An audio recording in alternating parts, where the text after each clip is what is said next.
became a state in 1850. Prior to that, it was part of Mexico. Mexico abolished slavery. When the second president was Vicente Guerrero, who was black. So understand California and its aboriginal black population. Things about Mount Shasta being the root chakra in the Earth chakra system. Also, the state of California gave $5 for every head from Shasta City.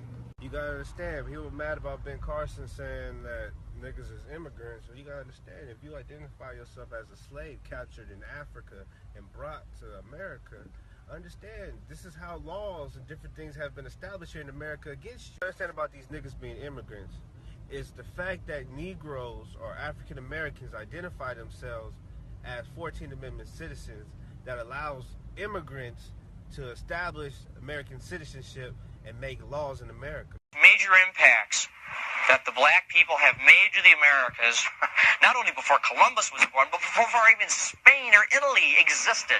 That's the kind of roots that are in this country. And by knowing that, and the more you know about it, it's an empowerment. You're really rooted. You have got a heritage which is more than slavery. Sure, there was slavery, but that's not all. That's a small part of it.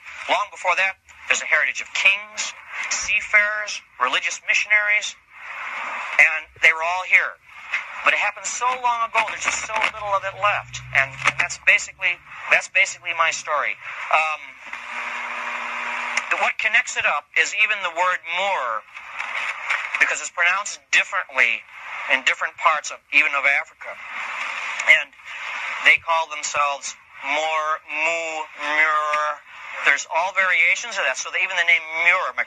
I'll leave you with one thing. Non-whites are barred from testifying in court.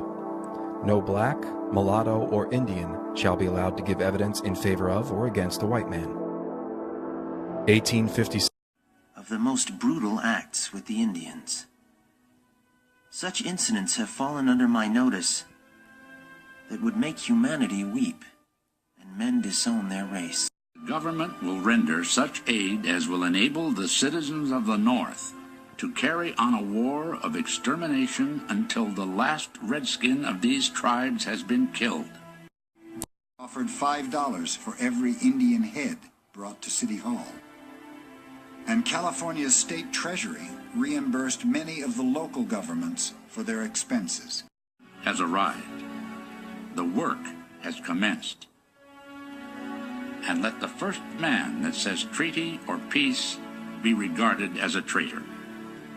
When you look at the California law that no black, Indian, or mulatto was able to testify on the behalf or against a white person, and you look at California's oldest prison, San Quentin, which housed Quentin, which was an Aboriginal who resisted against. So San Quentin is actually named after an Aboriginal. He was the Miwok Indian who was in Petaluma in the 1820s. He resisted against the Spanish mission. He was captured and transported to work at the Mission Dolores for 2 years and released to custody in General Vallejo. So in case you're wondering what Quentin or what San Quentin of the Miwok and what some of the Indians during the time that would have been in prison in San Quentin, right, during that time, what they would have looked like, here's an image being drawn.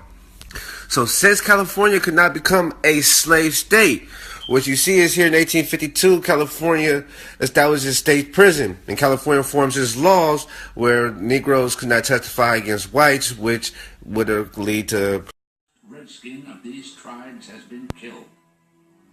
Extermination is no longer a question of time. The time has arrived. The work.